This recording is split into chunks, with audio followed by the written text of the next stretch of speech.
Let's rise.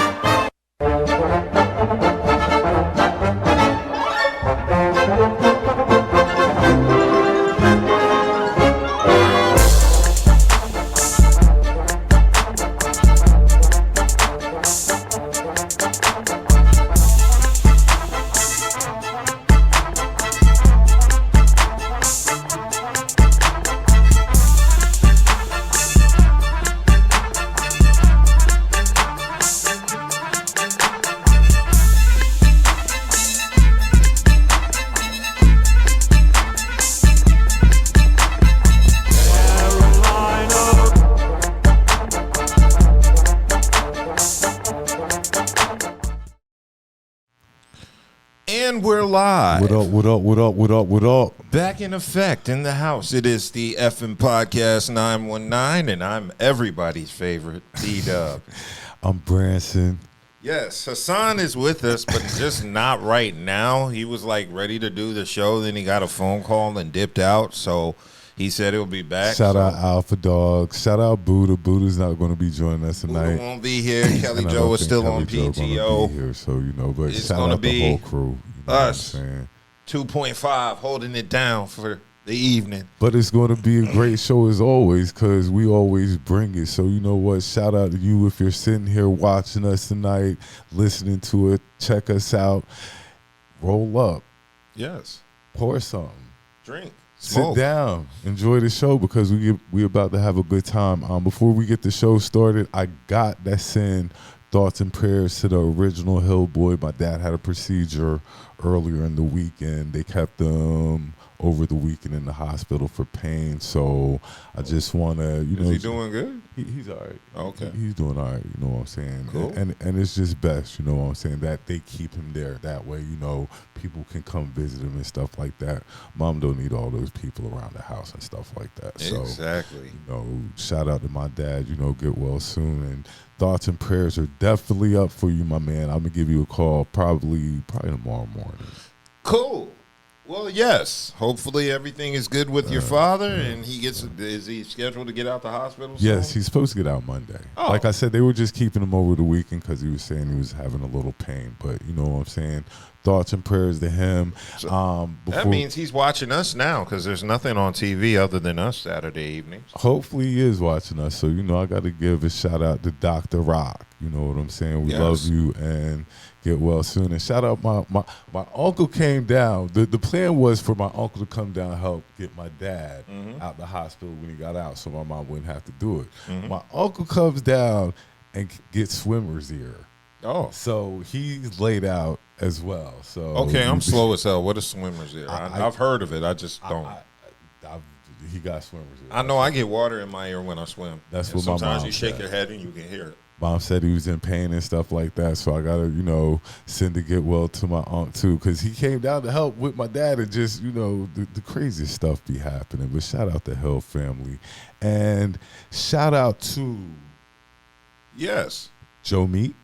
Yes, well, we're going to start off with our customary shout-outs as we usually do. First, we are going to give a shout-out to 8th and Fancy for all of your adult beverage snacks and needs. Shout out. Then we have Dank Drinks, the dankest of drinks. And then after that, we have Crimey Dealers, very crimey, very dealerish.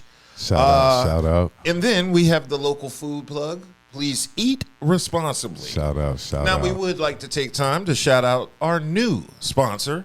We have Joe Meek's Southern Cuisine and Catering, LLC. As you see, they sent us some lovely, delicious food. We'll be sharing reviews. The food is delicious. Food was really good. Very Southern cuisine. Really good. She sent us over some jerk chicken, some sweet potatoes, macaroni and cheese, and cabbage. It was all very, very delicious. And desserts. I'm looking at the desserts. Okay, she sent us over some carrot cake cheesecake, and I have destroyed some of it. Yeah.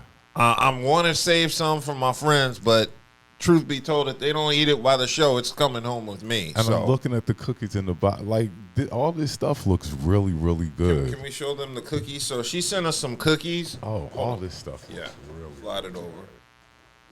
Okay, these are some very delicious looking cookies right here. We have some chocolate chip, some other stuff with oatmeal in it. And, yep, some oatmeal in it. There's a cookie with some pecans on top and some brown. I don't know if that's caramel or peanut butter. It just looks good. It looks very good. It looks very good. Slightly raise it up just okay. Yeah, people, this is what they sent us over. Looks very good. Looks very delicious, and I already ate a cookie. That's why one chocolate chip cookie is missing. I said I had to make sure it was safe for public consumption before anybody else tried it. Some people might think I'm greedy. I think of myself as a pioneer and willing to sacrifice for my friends. That could have been something bad, and I would have took the L. But it's very delicious. We want to give time to shout out Joe Meeks. She sent it over with this sticker on it, which says, "Warning, opening this package will cause extreme happiness." And this is true. I'm going to use this sticker when I'm out with a chick, and I'm going to put it on my pants. Are you happy?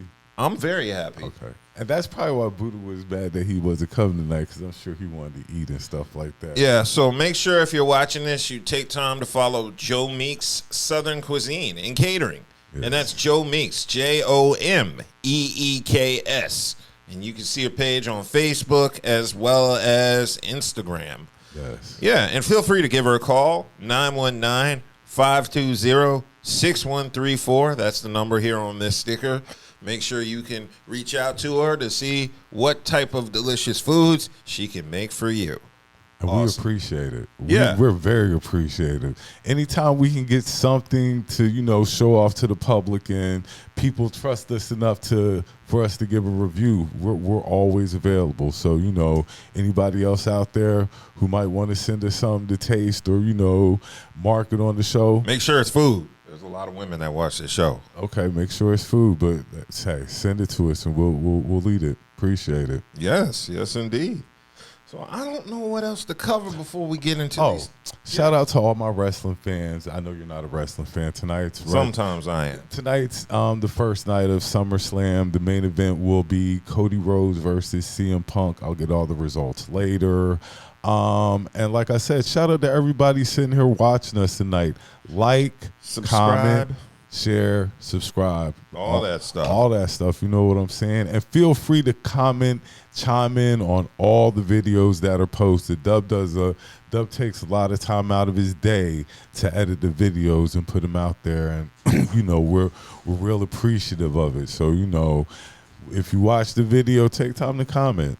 Yes, indeed. And it looks like just in time for the topic, Hassan has come back and joined us. Yo, yo, yo, Alpha Dog, woof, woof. Nah, you got it. Unless you want to move the camera, shit. Oh, shit. I mean, if you want to sit there, I'll move the camera. Just sit there. Yeah. All right, hold on, people. I got to adjust the camera for Hassan because he didn't want to sit in his customary place. Yeah, Joe Meek, Southern cuisine, great food. I tried it. Yo, bussin', no complaint. Hit her up. So how was y'all week? How was everybody's week? Everybody have a good week? It was straight. Man, I had to close one night in the dark. In the dark? The power went out. Oh, that's when the power went out? Yeah. Look, it rained so hard, the power went out at work the other night. I had to close in the dark. Yeah, you was able to clean that store? It was dark.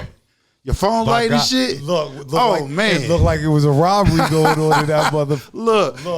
That's did your phone last while you cleaned up?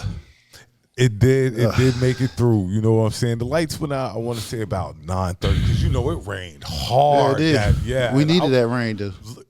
We sound like old people. We needed the rain. We needed surely it. are old people. Hey, it took us out of the damn drought. So like I said, man, I had to close that store in the dark last week, bro. I was so mad. The only thing that would have made me even madder is if I would have got home and the lights were off here. But fortunately, when I got home, the lights were on, so I didn't have to do that problem. But yeah, I had to close that store in the dark last week, man. Okay. Let's go ahead, since we've assembled like 3/5 of Voltron. Let's go ahead and get into these topics because the WNBA has been popping this entire week. There's been a lot going on. drama on the court, drama off the court. Everything is going crazy. Now, there was a big game yesterday between the Indiana Fever and the Portland Fire. Fever took the win with 112 over 98. But the bigger story, of course, was Sophie Cunningham. Oh, hold on. You know, CC fans going to say, oh, you didn't mention she had a triple-double. She had a triple-double in the win. All right, go ahead now. Yeah.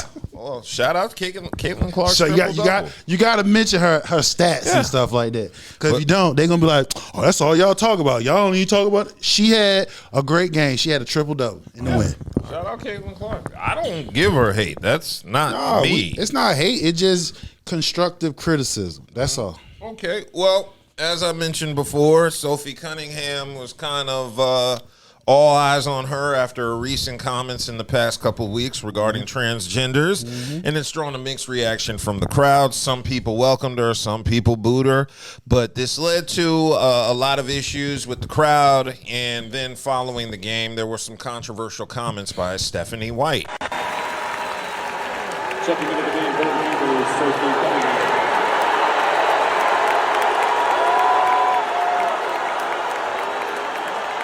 What is your stance on men or athletes who test as biological male participating in women's sports? What's your personal stance? Yeah, I mean, I don't know that I would say that I'm educated enough from a scientific standpoint. I don't ever believe that exclusion is an answer. I just don't. I do think, when we think about various levels of sport, various governing bodies of sport and things that go into that, like I said, I'm not educated enough at the different levels. I know growing up, I played with the boys all the time. So there weren't girl sports. Would you welcome a biological male in WNBA? Again, it's like, I don't know, when we talk about biological male and scientifically where we are, I think it's a totally different scenario. As I said, I'm not educated enough in terms of transgender and transitioning to give you a smart answer. I would say, though, that I just don't feel like exclusion is an answer, and I think that we need to have deeper, more layered conversations. Okay, so that was Stephanie White, Indiana Fever's coach and member of the LGBTQ community, giving her thoughts on transgenders, and nobody knows shit, apparently. So I thought it was a very disingenuous interview. I think she was playing dumb to kind of avoid giving her opinion on thoughts. I think she's trying to play middle of the fence, trying not to offend people on either side. And she's playing too nice. Me personally, yes, it was a safe answer. Because number one, we're not scientists, okay? So, and with that being said, me personally, my point of view on this whole outtake is BS, because there's no openly transgender men playing professional basketball, whether it's in the W or any other, as far as I know. Now, with that being said, we had Congress and various states that has already taken proactive moves as far as creating laws preventing transgender crossing over playing into sports. So the whole take to me just came out of left field, because, like I said, nobody talked about it. Nobody even made a proposal stating that transgender was going to start playing in the W. Yeah. I don't believe transgender women should be able to play in the W just because of the physical, biological differences between them as well as other women. So I think the coach was definitely playing it safe. And, of course, Sophie Cunningham gave her response on Friday as well, just basically saying that she's unconcerned about the rallies going on regarding transgender participation in women's sports. And it's apparently happening at all Indiana Fever games. There's protests at all of them. So putting her teammates at where they have to answer for her stance. You know what I'm saying? Which to me is unfair, because if you're going to jump your ass out there, right, and be what they call you MAGA Barbie, then stand on that shit. Don't have your teammates having to answer for which controversy that you created. And to me, she's an opportunist, because remember, she just, she was the car girl on the 250 fight that they had at the White House. Yeah. From there, then she's she's a second tier player getting a signature shoe. You know what I'm saying? Which that almost never happens. On top of that, then she come out of left field and make a comment about the trans as if someone mentioned or was there some type of proposal coming down the pipeline to push this narrative as if that's what's going to happen. So my whole thing is she's an opportunist. She's getting money off this shit. And at the same time, you are putting your fellow teammates to have to answer for your BS. Okay, with that being said, her being an opportunist, do you agree with her or disagree with her? Well, in a sense, I agree with her, but this is where I disagree with her because, again, there was no proposal saying that this was going to happen. Nobody even talked about it. She just came out of left field with it. You feel what I'm saying? So with that being said, and if people want to go down the dark, like I said, look outside of things, Congress, they have, and various states has already created laws preventing any of this from happening. So like I said, for her to say it, it's like she's capitalizing off of it. She knew this is red meat for that base. Yeah. So she's living up to her title of MAGA Barbie. Exactly. That's exactly what she's doing. She living it up. Well, yeah. Well, now, Sophie did address these issues. She said at the end of the day, she's here to do her job, and she thinks everyone who knows her thinks that she's full of love. And all these promotions of hate, she said, doesn't even cross her mind, doesn't cross her teammates' mind. So she just says she's here to play basketball and also to be here. And she's not going to, like, shadow that or hide or dim her light just because many people don't agree with her. Of course, but, I mean, that's the whole notion. Here you are. You got a pretty blonde white woman. Mm-hmm. And what we just talked about, white cells. You feel what I'm saying? Stephen A. said that. Exactly, he did. Stephen A. says that, and she's capitalizing off of it. Because, again, we don't see nobody that rise the bench, get the stardom. She's up there next to Caitlin Clark right now as far as mention. And her game and her numbers doesn't, in my opinion, warrant this attention. So that's just my opinion. I don't believe it warrants this attention either, but I also think based on the couple of press conferences I've seen, whether you agree with what Sophie Cunningham said or disagree, they've handled it. The league has handled it terribly. Did you see that previous interview the other night where they tried interviewing Stephanie White and that spokesperson for the Fever had to come in and give a pre-written statement? Mm-hmm. That shit was terrible. Because, again, like I said, it goes back to what we were saying about the league is doing whatever it takes to bring eyes to it. So as of right now, whereas we supposed to be celebrating the women's game, their game, we got to talk about drama. We ain't never seen nothing like this in any other leagues. Well, take that back, because you can say the baseball era, they had the steroids. In the NFL, you had a couple of high-profile cases where there was abuse. You know what I'm saying? We seen it visually. NBA, all types of gambling issues. Yeah, well, yeah, we just talked about Fed gambling cases last year. So they're just taking a page out of everybody else, all the other leagues. The only difference is this is a women's league, so that's it. Well, this leads to the issue that happened previously the night before where the Fever played Seattle, where the Seattle Storm co-owner, Celeste, what was her name? Yeah, it was the co-owner of the Seattle, what's their names, the Storm? Yeah, Seattle Storm. Seattle Storm. My phone just went dead while I was looking at it. It's Celeste Keaton. She was fined an undisclosed amount of money and suspended for 5 games in the WNBA because she got at some 16-year-old teenage girls who had signs in the front row of the court cheering for Sophie Cunningham. Yeah. And I was just weirded out by this owner. I thought that was weird on her behalf to approach 16-year-old girls like that. I mean, she probably didn't know how old they were, and you could tell. You could see those girls were really young. True. I mean, like I said, outside. I mean, it's been a lot. They ain't the only thing. I mean, because it was a fan when the Fever beat the Storm, walking off, and it was a lady behind cheering for the Fever. She spit in her. I guess she was a Seattle Storm fan. She got up and spit in her face. Who? The co-owner? No, the little girl. A fan. Yeah, did this to a Indiana Fever fan at that game. Oh, so the co-owner spit at a fan. No. At the game. Yeah. So while the co-owner doing what we're talking about now is another incident that was going on in the stands, to where once the game was over and the Fever won, one of the Fever fan was recording, and she was cheering, yay, and then I guess it was an older lady, white lady. She was obviously a Storm fan. She turned around, she threw it right in her face. Oh, hell no. There would have been some scrapping going on, some furniture moving. None of that happened. She was just, I got you on camera. I'm like, y'all stupid. Yeah, so all of this to me is just an overreaction for her comments that were originally made, I believe, in Sports Illustrated or ESPN somewhere, where Sophie Cunningham made these originally. And so, yeah, this does lead to the question of, should the WNBA, NBA have transgender women as players? No, because, again, I don't believe women should play men's sport and vice versa. Because, like I said, men physically are stronger than women.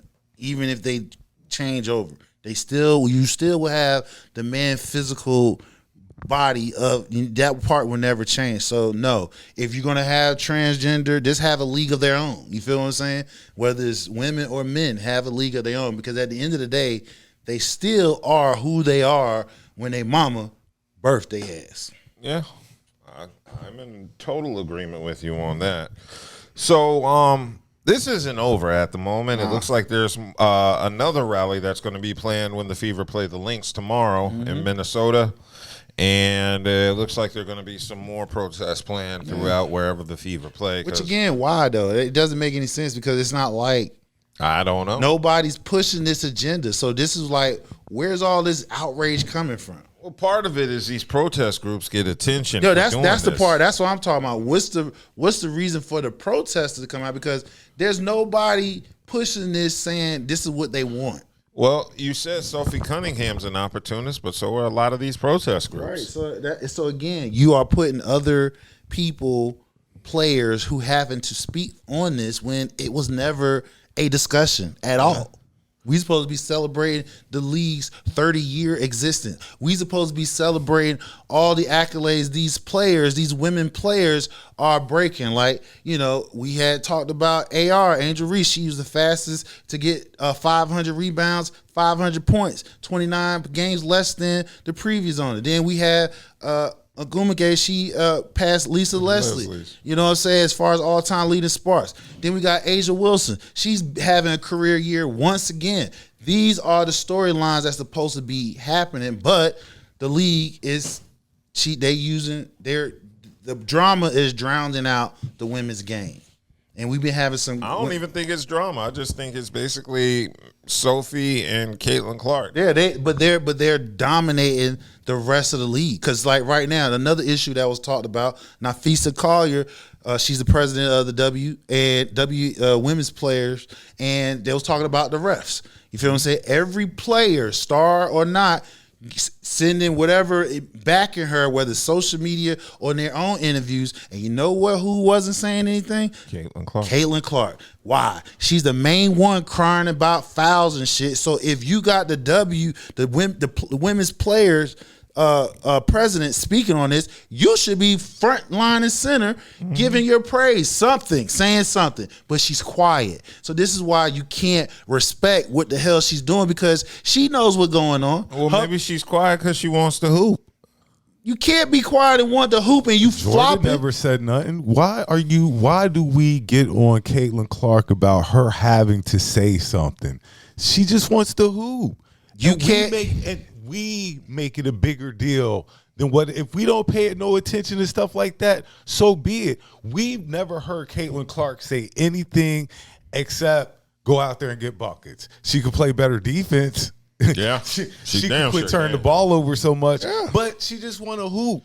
And I don't, that's why I don't really have that vitriol towards Caitlin Clark. No, it's not vitriol. And I think like sometimes we go hard on her, and we don't even know her stances on certain things. At this point, as far as the referee, that's right up her alley. What we've been talking about the past 3 weeks, the past month. her flopping, her getting in the referee's face because she ain't getting the calls. So if you got the person that help organize y'all get the biggest contract in the W history, she's talking about the refereeing because she's putting the spotlight, which that helps you. Why you not saying That's that? just part of her game.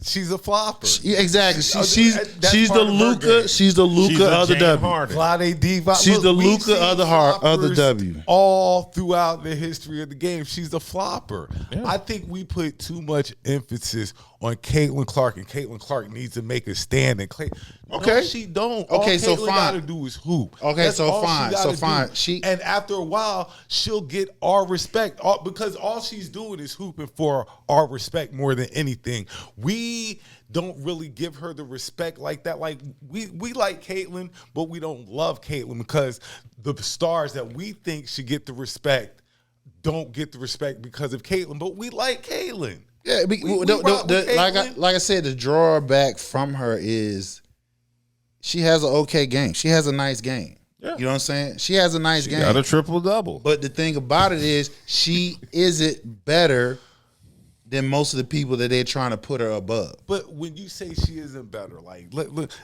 I'll tell you what, Olivia Miles, I've been saying her all That's year. The rookie of the year. All year, rookie of the year. MVP because she's leading her team. Right. They got the best record in the league. Exactly. So, but when we talk about players, I think that Caitlin gets overly praised, right? And then she gets underly praised. Underly praised. She gets overly praised. She doesn't get the praise from her game only. An aspect that she should get a little bit more praise because Caitlin can ball. Okay, but right now, I disagree on that. But right now, what hurts her game, the excessive flopping and no defense. Of course, that hurts her game. Of course. So that right there alone, she's not even considered top 15.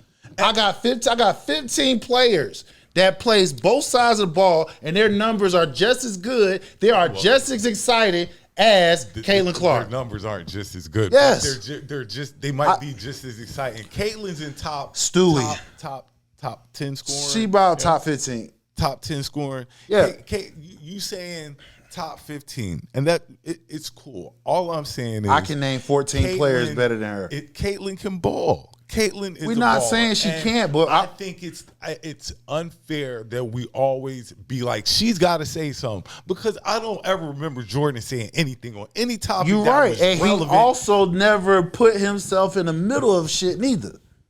And he also right. She has the wherewithal what's going on. She has people around her that she knows what's going on, and that's how she's making her money off the fit. So with that being said, right? With that being said, Jordan, he stead that hard line. I ain't saying shit. He even came out and said, Republican buy my sneakers too. So with that being said, he drew the line. She's not. She's playing both sides of the fence. Why are we trying to affect her bottom line? I'm not trying to affect her bottom line. We are. I'm not. Because we know if she possibly speaks out, that could kill her bottom line. Right or wrong? Not necessarily. What? When you white, it's called white privilege. She gonna always get the support. Always. All of what it does is the racist support that she get. Yeah, that will dwindle some, but she will always get the support simply because she's a white woman and she plays good ball. She's not better than 15 players, 14 other players that I know. I can say that. Yeah, I can say it. I can name them. Asia Wilson, Stewie from the Liberty. I can excuse Olivia Miles, motherfucking Nafisa Collier. I mean, do I gotta keep going? Yeah, because you said 15. Okay, hold on. Keep hold your hands up. Each one I name. I got each one five. I got five. Five. Okay, who else? Oh, AR. AR, Andrew Reese up there because she got double. I'll give you Kelsey. Kelsey Plum. Who else? Motherfucker, hold on. Kelsey Plum. What about the Kelsey on the Fever? Yeah, her. I was saying Kelsey Mitchell. Kelsey Mitchell. Kelsey Plum from the LA Sparks. Okay, that's 8. That's 8. Paige Bucker. I can go Agumwe. She's on the Dallas guard. Her. Okay. Who else? What's that? How many is that? 10? 10. All right, 10. Did I say Leaving Miles already, right? Yeah. Okay. Hold up, bro. Thank you. So I got 10 right now. Yeah. I'm going down each team. That's why I'm saying. I'm going down each team. It's not under her. Yes, it is. It's not. You come up. It's like I got to come up with players to put. I'm Caitlin not behind. coming up with players. These players, these players that I name, and that's are cool, all stars. but Number one. Some of them are debatable too, though. What? It's not like some of them are head and shoulders above. Yes, they her. do. You know why they? You know why? Definitely. You know why they head and shoulders? Because most of those players I just named are two-way players. They're not weak on the defensive end. Is better. The Fisha, definitely better. But after that, I can't give you all these other Brianna players Stewart, head and shoulders better than Caitlin. Stewart. I'll give What? you Stewie. Stewie And I might give you Paige. and Nescu, Sabrina Nescu's. Stop playing, bro. Don't play. Like She was I the said. first. She was the first. She was called the White Mamba when she came in. That's why what I we say doing? sometimes we kind of try to undervalue Caitlin by just throwing names out there. Such These and such is names better that I'm than throwing her, out and there, that- they are that's kind of the names I just threw out there. They all stars. They was all. They all was on the All Star team. I'm just saying, like They was all on the All Star team. So they not names being thrown out. sometimes Caitlin can't get too much credit, and sometimes she don't get enough credit. No, That's- I think she She gets gets enough too credit. much. That's my opinion. She gets That's my too much opinion. credit. Like I said, they don't let her game. If you take out the race and the politics, she's meh. I'm just keeping it 100.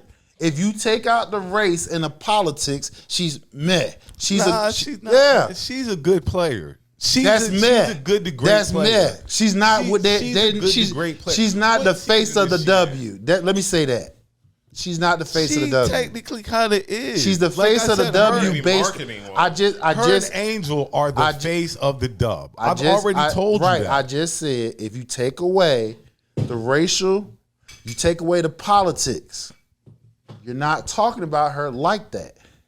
How she got on the scene was based off what I just said. If Reese don't do that, nobody's talking about Caitlyn like talking about it. That's all I'm saying. You're still going to talk about Caitlyn because, like I always tell you, she was playing. You bring up college. She was playing at Iowa. I kept up with her, so I know better. So I'm talking about these other people who did. LSU, a juggernaut. She was going up against juggernaut schools coming out of Iowa. I get you. mean, so I'm not going to sit here and play her game like that. Nobody, she no, was that's like not that. what's being said. What's being said again? If you take away, You're saying meh. If You're you saying her yes, game is if meh. you No, take sir, her yes, game's not yes, meh. it's If meh. she's dragging It's meh. Iowa, who nobody else on her team in Iowa, but when Angel played, who played with Angel? I don't remember. Flage. Like Angel had other big names Yeah, she playing did, with Angel. Flage. She drug Iowa. Iowa will never be relevant again. I'm not taking that I don't again. think. I'm not taking that from her. So what I saying her just game said, is meh the only is- thing when I say meh is because and the reason why I have to say this because when people saying she's the reason, she's the face of the W, she ain't. She only got there because of controversy. Controversy thrust her to where she is right now. That's all I'm saying. I said just give her credit. Her game's not meh. The girl can ball. She's not the best player. I don't know. I just clarified. I said she's not the face of the W. So if you take away the controversy surrounding her, right? Nobody can say, oh yeah, her based off her game. Based off her game. Nobody can say, oh yeah, she's the face of the W based off her game. They're not talking like that. Why are they talking like that?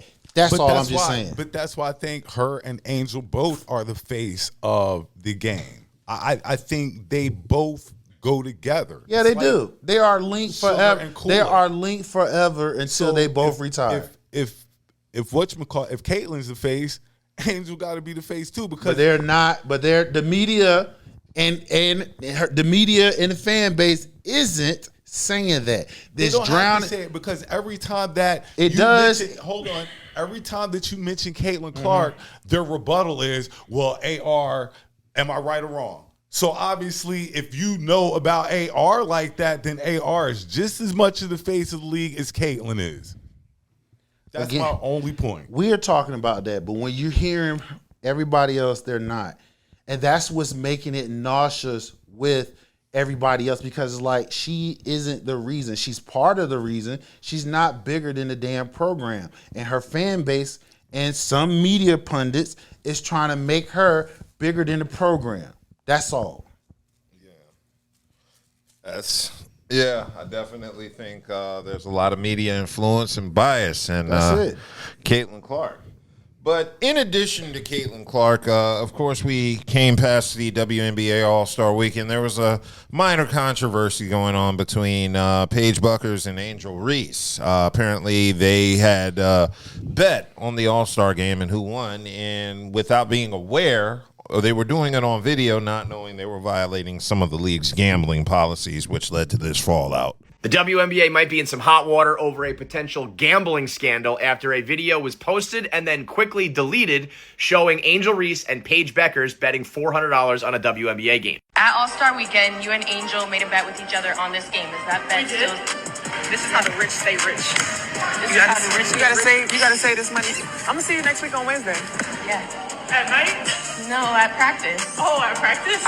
I mean, I know y'all gonna lose, but if y'all lose, I get to have that. if y'all win, you get $400. And if we lose, then you get No, you owe me $400. bet. I'm staying on it. And then last night, after Angel Reese and the Atlanta Dream won that bet, she doubled down, saying she expects her money. I know you had a discussion with Paige at All-Star about this game, and you regard. Yeah, I'll be requesting my Apple Pay after this. This was all very stupid and another example of the WNBA unable to get out of their own way. However, let's not act like this is Pete Rose gambling on baseball. Let's not act like this is, the NBA with Tim Donaghy or some of their point-shaving scandals. This is not the 1919 Black Sox. This is two friends making content being like, I bet you my team wins. No, I bet you my team wins. However, this is the WNBA, the most dramatic and toxic league in the world. So there are fans who hate Angel Reese and their team Caitlin over team Paige. And so they're going to try to make this into a thing. They're violating the rules and this is a conflict of interest. And could you imagine the backlash if it was Caitlin Clark and Sophie Cunningham doing that instead of Angel and Paige? And there is some truth to all of that. But again, common sense. This is just two competitors talking bravado about their teams. However, to continue with the common sense theme, these two have gotta know better. Crazy. And lastly, the biggest violation of common sense of all in this story is the fact that the WNBA posted it. This was not a leak. This was not posted on someone's personal page. This was on the WNBA league account. And I know it's probably some social media manager and someone who's not thinking about the gambling ramifications, but goddamn. Yeah, so that was the gambling incident that happened at All-Star Weekend. Neither Paige or Angel Reese were punished. Not gambling.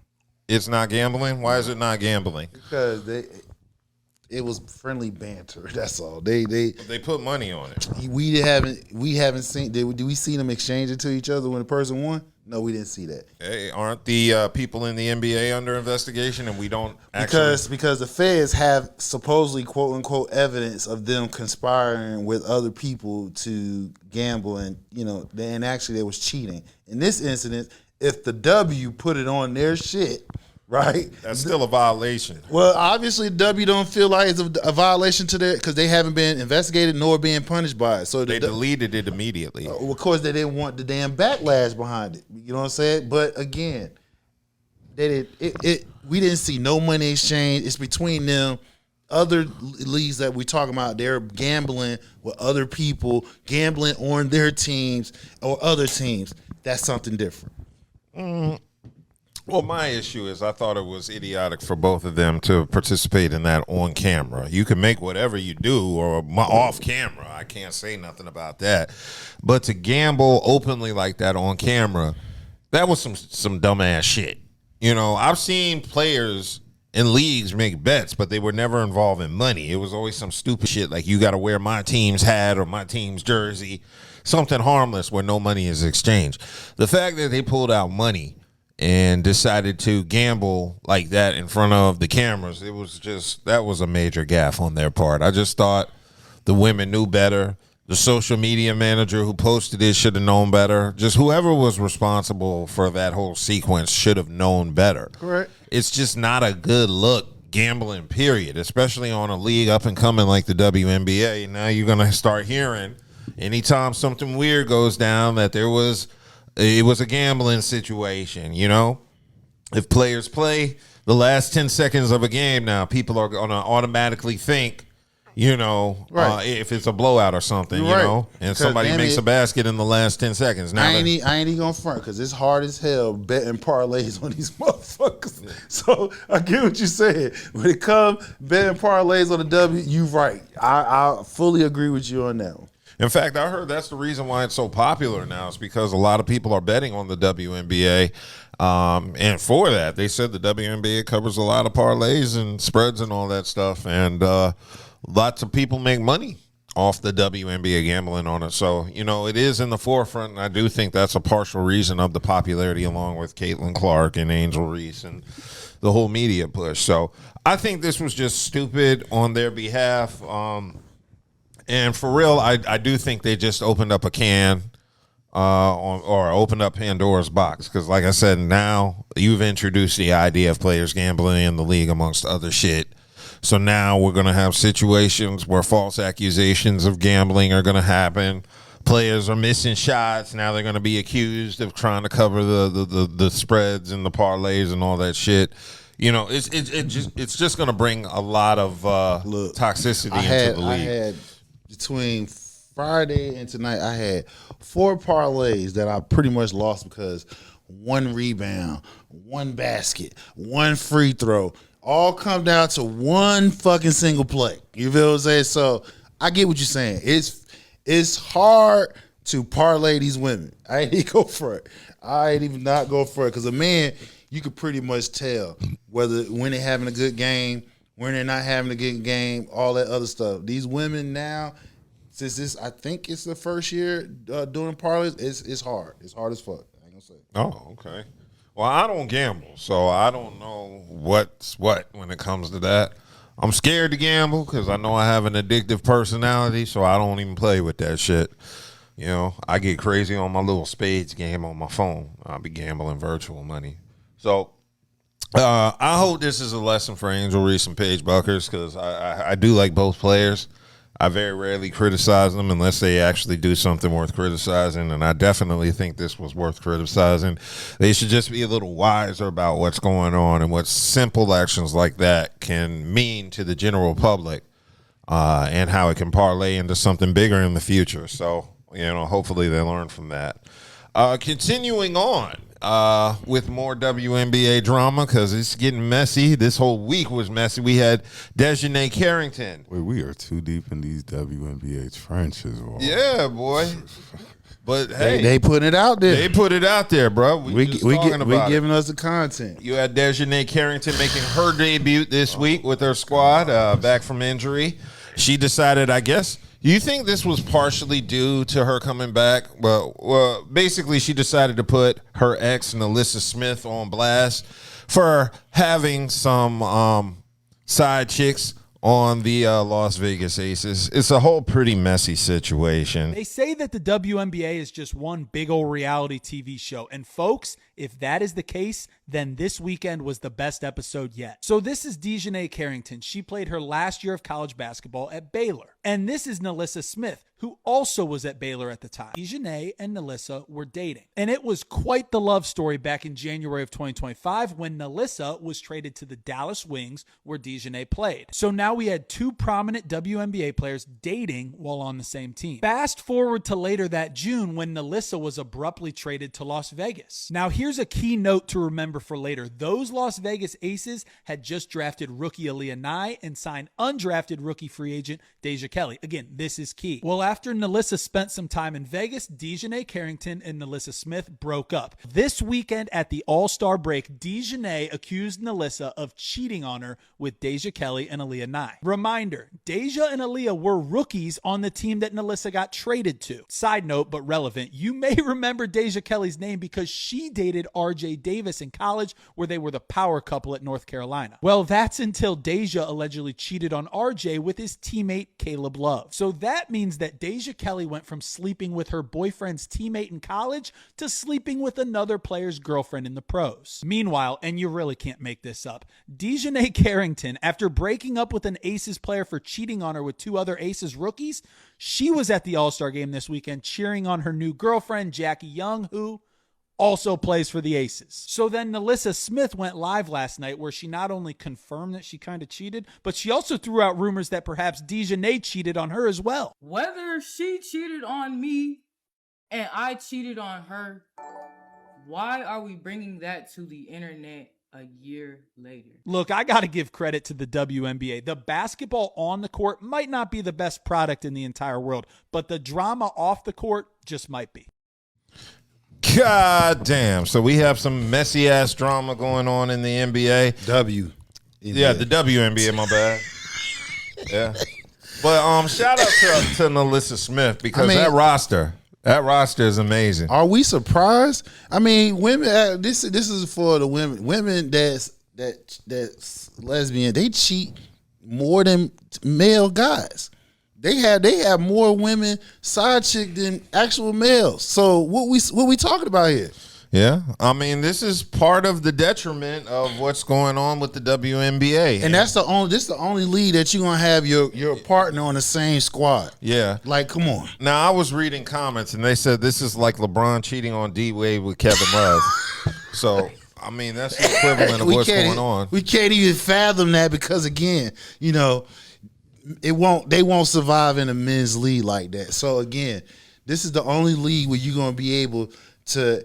Your partner, y'all play on the same damn team. Yeah. And we had talked about it last year. A couple of trades went down because they had issues with their relationship. So again, and in my opinion, gays and lesbians, their fights are more physical and violent than heterosexual because the fact they are the same sex. Yes. So we're not surprised that she's a player. You feel what I'm saying? So I mean, hey, it is what it is. Yeah, and shout out to the chat. I see Tipu Sultan. He says, no more lesbians running WNBA is the only solution or fake women. I don't know about the fake women part. Ain't no fake women in there, but, whatever, Yeah. Well, now this has led to another question that people are asking is should the WNBA mandate some sort of dating policy that forbids players? Yeah, you should. It's a work policy. You should. Because, again, it disrupts the team. And then if y'all have a falling out, somebody got to get traded. And if that's the case, that might fucks up the team based off the depth and everything. So if I got two players, one of them is a defensive specialist, another one's an offensive specialist, but because they're beefing, now I got to get rid of one of them, that can hurt the team overall. Yeah. So, yeah, this has been brought up. And, in fact, I've heard some coaches in the WNBA forbid their players from dating, but I think in certain coaches that can put them under scrutiny too. You already know there's going to be pushback for any coach that publicly states they don't want their players dating. You're going to start hearing from all the protesters in the WNBA saying that they're trying to control these women and their lives. You have to because again, at the end of the day, it's a workplace. You cannot. You got. In the corporate industry, in the corporate world, or not even in certain jobs that you have now, they don't allow dating going on in the workplace because of the potential disruption that it can happen. So if you got it in any other workspace, the W is no different. That's all. Yeah, so this is a wild-ass mess, but it keeps the WNBA interesting. Drama like this is why we tune in. So now, the next time Dejanay plays Nalissa, we're going to watch that matchup. Yep, see how physical they get. Yeah, they're going to get physical. Bitch, she going to give a shoulder block. Yeah, they're going to be fighting and shit. Teammates going to hold them back and all that. She'll give a forearm in the damn stomach. Motherfucker. Yeah, this is crazy. Mouth.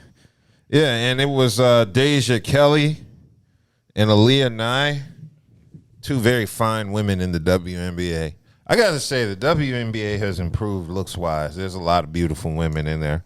And you got to recognize the game so you don't undermine them and say it's their looks. All of them. It ain't too many women in the W that I've seen that they look good. They just tall as fuck. That's all. Which I don't mind. I like tall women. Yeah. I like tall women. I remember hollering at a WNBA player online, and she was in Wilmington.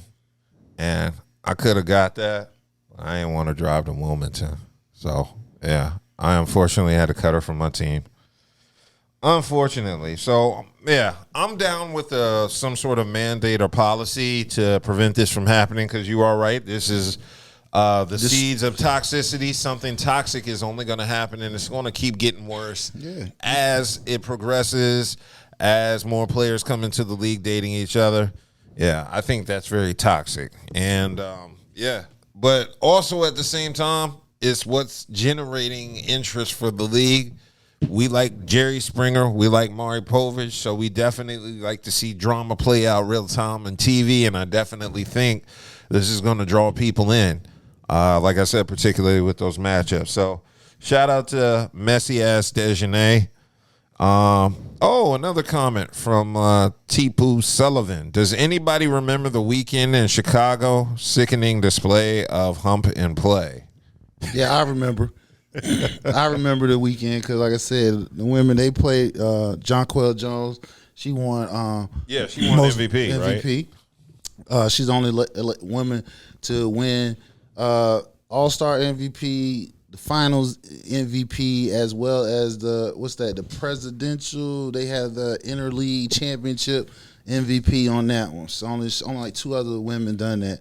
Outside of that, we saw AZ Fuzz. She won the 3-point contest, rookie out of UConn, which we know Caitlin Clark didn't get in there, but that's another story. Why did she not participate? I don't know. You feel like she would have got into that because see, this is where the likes like Kobe and Mike get the praise that they get because they put their talent. Has she ever participated? No, she never. Oh, she like LeBron in the dunk. Right, exactly.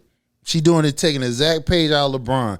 You the star, you the face, but you won't get in the 3-point contest because she ain't want to get smoked. But anyway, outside of that, and like I said, the ladies did their thing. Olivia Miles, I've been hollering her name since she been drafted. I told y'all from the beginning, that's going to be Rookie of the Year. And now she's in line for most valuable player of the year. That'll be a first time in league history that a rookie win both of that in the same year. You love you some Olivia Miles. I've been following her all the way back in college. She was on that Notre Dame team, Olivia Miles, Hidalgo, who was like she will be in the league next year, beast. They had Notre Dame had a 3-headed monster down there. Olivia, I've been following her all the way from high school. Damn. Real talk.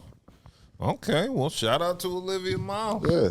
Yeah, and it keeps getting messier and messier in the WNBA with Brittany Griner. Oh, Lord. This was cold-hearted in my personal opinion because Brittany Griner decided to divorce her second wife now. And unfortunately, this is the wife that fought for her while she was locked up in Russia. Mm-hmm. So that's should cold. Be your soulmate regardless. Like, you saved my life. Yeah. You saved my life. You based off how you were describing how they had you in Russia. You feel what I'm saying? This woman was all on Good Morning America, all the major outlets talking, went to the president, fighting for you to get your ass out, and you divorcing her. That's crazy. That's like somebody, you on near death. They gave you a fucking lung or a kidney, part of their lung or their kidney to keep your ass alive. And you're like, all right, thank you. Fuck you, I'm out. Brittany is a very, very cold one. You can't trust no stud like Brittany Griner. Look, she's divorcing her second wife, the one who fought for freedom for her. But let's take a little backstory. She left the first damn wife with them damn twins that they planned for. You know how hard it is for 2 girls to have some damn babies, let alone twins? You know how much planning you got to do for that? And she just left her high and dry. I don't want them damn kids. Then that second wife, when you got caught with that stuff in your bag, right? And you was over there freezing in that Russian jail, that second wife helped you, right? Went to the president of the United States. He didn't know nothing about you. He didn't know nothing about a WNBA player named Brittany Griner. And he let a crazy man out of jail for you. All because of that second wife was fighting hard for you. And you turn around and divorce her. No, you owe her everything, your life, in your life. Because you would be still sitting in that jail today. Getting hardcore. You know what I'm talking about. They would have been they would have been raping you by now. And that girl fought for you. And you're going to divorce her? Lady, stay the hell away from Brittany Griner. She's a disloyal stud. Well, we turned it. Yep. This is exactly it. Hold on. Before we forgot, we got. I did say we got it in the chat. My man, he's correct. What we said, Devin 7748. You're right. Candace Parker was the one Rookie of the year and most valuable in the same year. Shout out to the chat. Shout out to the chat. Us, keeping us honest. Yeah. But this really exposes who Brittany Griner is at this point. So I really don't know what to say at this point. That's cold-hearted. She left the first wife with the twins and doesn't want to pay child support. Now she gets with the second wife. You think, okay, happily ever after. Gets caught in that shit with Russia. The wife shows she's down, fights for her. They trade the arms dealer for her, and then she leaves you. And what if that was a man that did that shit? Oh, Brittany Griner would be called. Yeah, if that what was a dude, if a man move exactly like Brittany Griner did, boy, we've been called every name under the child of God, the son, everything. You saw how they did Clay, and he said shit. Yeah. So if a man move exactly how Brittany Griner did, bro, he'd be buried. She is messy as hell. Right. Yeah. And Devin followed up and said, no problem. None of us get everything right always. Salute. Yeah. So, Brittany Griner, grimy as hell. But, I think karma will reap. But we don't know what went on behind the scenes. So I'm going to reserve my judgment. Maybe there's a reason for all this happening. We don't know the reasons as of yet. We just know Brittany Griner filed for divorce. She can't take it no more. So we'll see how that plays out. But for now, just visually, as somebody on the outside looking in, it doesn't look really good, especially after the whole Russia shit. And her wife just posted like a happy photo on Instagram a couple weeks earlier, so it looked like everything was good prior. So this came out of left field for those that don't follow Brittany Griner and her family. So hopefully, I don't know what the deal is, but hopefully I'll develop more of an opinion as we find out more details. But that's still kind of messy. So shout out to Brittany Griner and her now ex-wife. Or maybe they're separated and they'll get back together. You just hate seeing black love in like this. Yeah, this is just as bad as when LeVar Ball and Tina broke up. This is worse. Yeah, but let's go ahead and move on because the NFL starting up. Ooh. Yes. The NFL is 36 days. I don't understand why are we all flooded with damn Eagle paraphernalia? What are we doing? What you mean? Y'all, you act like y'all won last year. Did y'all win last year? We won the division. Oh shit! You still talking? Oh shit! We blew y'all out by 20 points. What we talking about? That was the last stain on your brain. That was your last stain. Listen. That was the last stain on your brain before the season ended. Was that your playoff game? That was our playoff. Then. We bust y'all ass by 20. Yeah, I told you we wasn't going to the playoffs. Okay. I own that, but we're going to talk about this year, though. Yeah. Your boy got his money. Your boy Davis got paid. He got like 100. Who? Your boy Davis. Jalen Carter. Carter? What? Jalen Carter. Carter, Davis, same difference. Carter got 4 years with $100 million. He got $90 million up front. So he taken care of. We're going to see what y'all going to do without AJ since he up there in New England. You know what I'm saying? Y'all lost your boy. Yeah, he's up there in New England. We're going to see what y'all going to do about that. As far as my Cowboys, I'm very optimistic about my team. Every year. No. Don't play me. Don't play me. Because if anything, we got video to prove. Anytime I say something about my Cowboys, I am more realistic about my Cowboys than any Cowboy fan you came across. So last year I did. You still think they're good? Oh, we good this year. Listen, we got the best player in the draft, in my opinion. He's going to change the whole team. He's going to change our offense was already straight, so don't play us. Our defense was full of shit. Offense wasn't straight enough to get you in the playoffs. You can't win without if the defense can't stop a hole. You can't win. Offense was averaging 30 points. What we doing? So the defense, it ain't no excuse. It ain't no excuse. We had a sorry ass defense last year, but this year though, I really believe we're gonna be 12-5 this year. Yes. 12-5. 12-5. And don't let our defense be top 15. Hell, I'll say in the middle of pack, 15 to 20. With our offense, bro, we going far. You can't. Who gonna stop? Our alpha receivers. You just picking. said your offense was top 30 5 points. Year. We averaged. We couldn't stop nobody. We couldn't stop nobody. Now you swear one player is getting ready to change. What I just said was, we got the best player, my opinion, in the draft, and outside of that, we got some ballers. We about to get ready to make a trade. We already got a trade coming along to help improve our defense even more. I think y'all are going to be better than them. You're stupid. They don't have no receiver. What receiver they got? What receiver do the Commanders got? I think. Name one. Name a receiver on the Commanders. I'll wait. We did lose Debo. Exactly. Went back to the 49ers because Ricky. He was old. You didn't need Debo. No, they needed Debo. Don't y'all have McLaurin still? Or No. We got Scary Terry. That's him. He can double his ass. Like, come on. Anyway, we got Pickens. I think y'all are going to be better this year. You drunk over there. Just hold on to that 20 points. That's what y'all hold on to. Outside of that, we got your boy. You have to hang. Yes, I'm going to hang my hat on that. Playoffs. And you got bombed out. Listen, the goal. Super Bowl. Listen, the goal in the NFC, and you know this. We go to Super Bowl. The goal in the NFC, you know this. Nobody sweep anybody. That's facts, right? True or false? True or false? You know what? I ask you a question. This is where you don't want to answer the question. Did I not ask him a question? Cleveland Park fans are just a little bit worse than Cowboy You're fans. dumb. Because Cowboy fans will play we're the most watched team in football. We are. That's the case. We are the most talked. We are the most talked about team. We are the most talked about team. All that talking ain't good though. You'll be the first one to say we ain't won. So what are you talking about? I said this year. I'm talking about this year. Okay, did you say 36? Did you say 36 days before the new season? Did this man 36 days, right? And then I not say if my team defense is in top 15, hell, I'll go 20.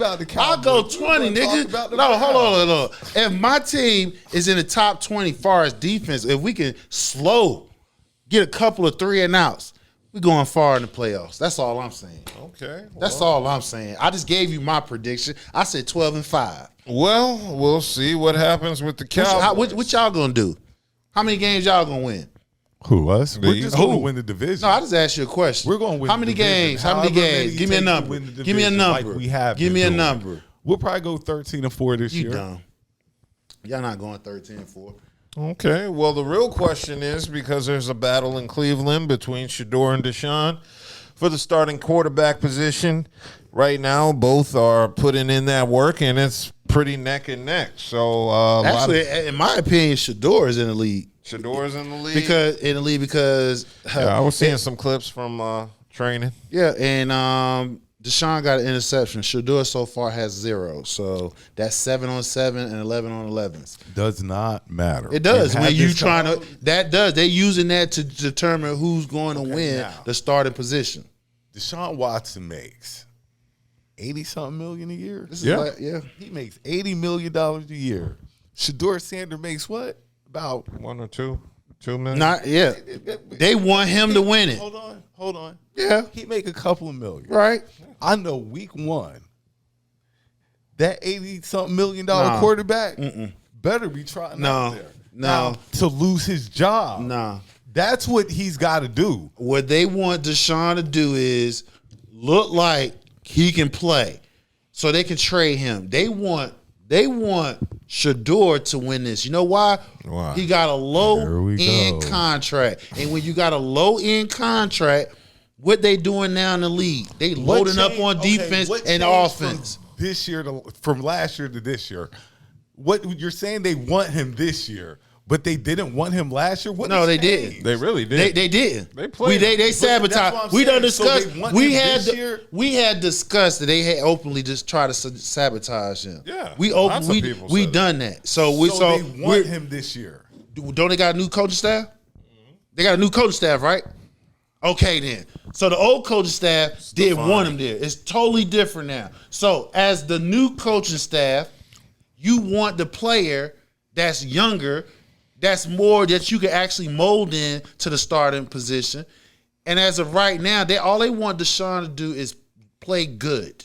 Because they want to trade his ass. Yeah. That's what they want to do. They want to get rid of him. They want to trade him, get something back for him. So, do you still think Shedeur running on the field week 1? Yeah, I still do. Week 1 starter. So how are you going to trade Deshaun if he's not on the field? I tell you why. I just said it.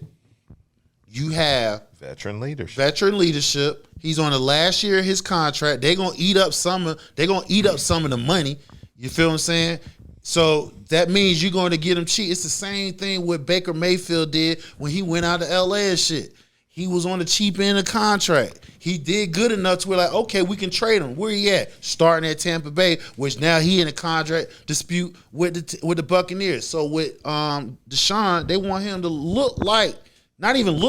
play up to his ability. So if he plays to his ability, then Shedeur definitely ain't. If Shedeur is leading right now, based off the stats right now, since they started training camp, Shedeur numbers is better than Deshaun. Mm-hmm. Deshaun has, and what makes it better? Will not start week 1. He's starting week 1. Shedeur will not start. He's starting week 1, and then on top of that, they're talking about him just as much, in my opinion, more than Deshaun. Okay. So if he doesn't start week 1, okay. If he doesn't start, just like you didn't think he was going to start last year. No, when I say we did. I did say he was going to start. You said he was going to start week 5 or something. I was like, he's not going to start till the end of the year. I told you that. It wasn't the end of the year. It was the end of the year. Okay. When did he start? Week 12? That's the end of the season. I think it was earlier than that. It was week 12. It wasn't 12 because he played more than 6 games. But go ahead. Like I said, Shedeur gonna be week 1 starter because Daddy up. Look, you just be loud and wrong. And how loud and wrong? How loud and wrong? And if I am loud and wrong, nigga, I stand on that shit. Now what? What? Because you're wrong. I ain't wrong. You're wrong both you just said, this the man that just sat right here and said Shedeur wasn't sabotaged last year. This the man that sat right here and said that they didn't want him to live. What's the difference between last year and this year? Exactly. New coaching staff. There it is. What is it? New coaching staff. But you're sitting here telling me, but we need Deshaun to play up to his potential. Trade him. So if you need to, and I gave you an example. Be on the field. Did I not just give you? Did I not just give this man an example?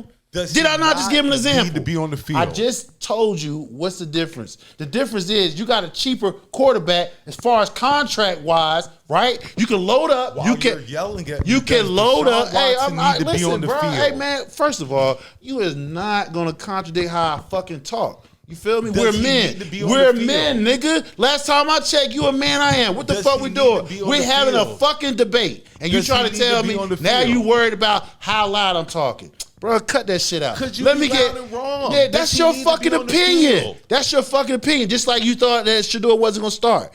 Like I said, Shedeur Sanders, as of right now, he's leading stat wise between him and Deshaun. I gave you an example what they want Deshaun to do. Play up to his ability so they can get something back for him. Why is that? Because they want Shedeur to win the battle. Why is that? Because you can load up on wherever they're weak at. Duh. Yes, indeed.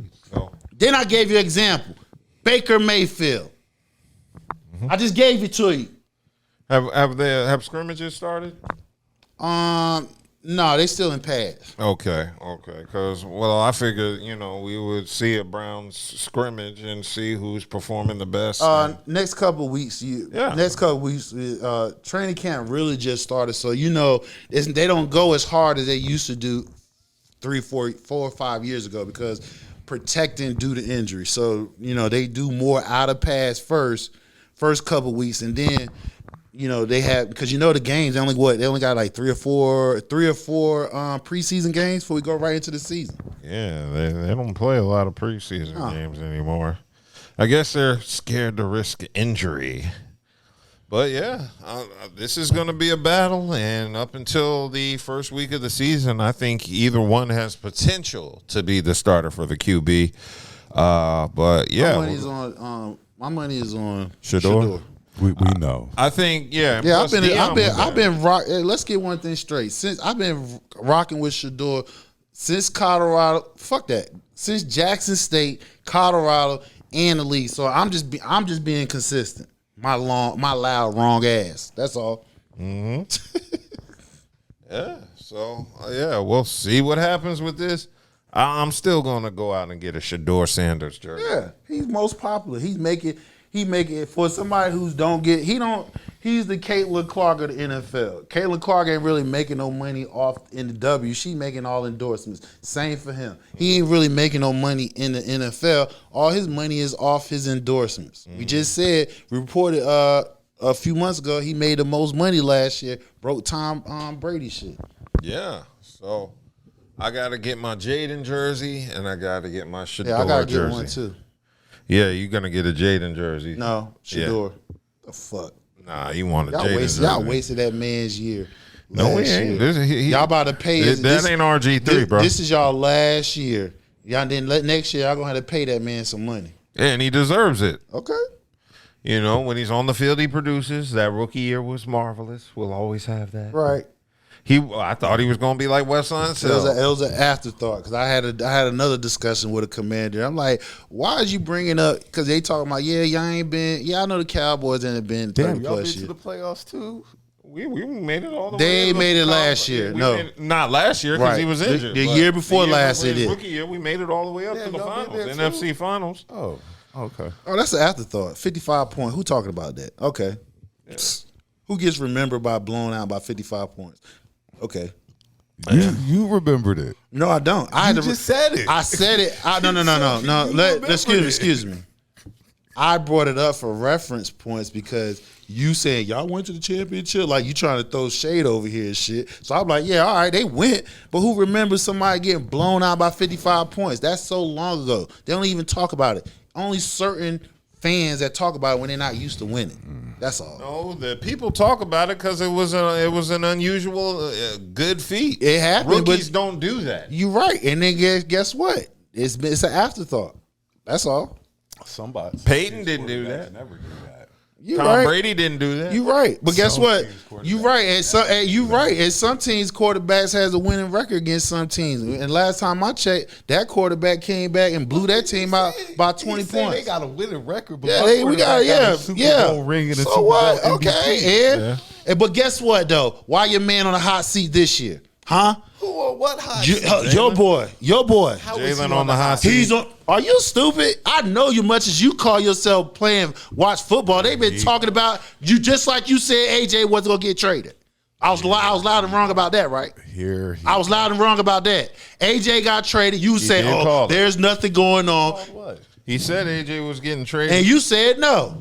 Okay, and he got traded. We're still better than this. I'm loud and wrong, though. I mean, that is an example. And then when I sit here, and just like I've been saying, when he said that they were going to win the East, he was loud and wrong. Okay, well, I just said right now, what we're discussing right now, what I said was your boy Jalen Hurts is, what I just said was Jalen Hurts is on a hot seat, which is true. Who? To who? To who? To him and the organization. Yes, it's been reported. Hold on. They've been obviously one of one of us no, your man's on the hot seat. Your man's on the hot seat. Your man's on the hot seat. I'm gonna tell you. Missed the playoffs. Let me tell you this. Your man, my man, he was at. Man, hold on. Let's get something straight. My man he had MVP numbers last year. So what? And we had a fucking defense, nigga, we would have went somewhere. That's the difference. Now, but that makes so you're screaming. Listen, you screaming. No. Your man's on the hot seat, and it's facts. Because, like I said, they got a new offensive coordinator in. They got rid of one of your best receivers to satisfy his ass. So he's the LeBron. He's the listen. He's the LeBron of the NFL. He gets offense. He gets off. Huh? How many new? How many he has? 7. This is 7th one. Mm-hmm. So outside of one of them, How many of them went? How is he on the hot seat? Out of the seven, I'm gonna tell you how. Outside of your 7 OCs, right? 3 of them got head coaching jobs, so you can't talk about them. And 3 of them is still in. I think they still, because what's the name down there in the Saints? Your boy out there in the Colts, and I think my man still out there. Is your boy still out there at Cardinals? Out of them 7, 3 of them head coaching. The rest of them got fired. Why is that? Huh? Because coaches get fired all the time. No, we ain't doing that. For somebody who team been to the Super Bowl and what? Won. No.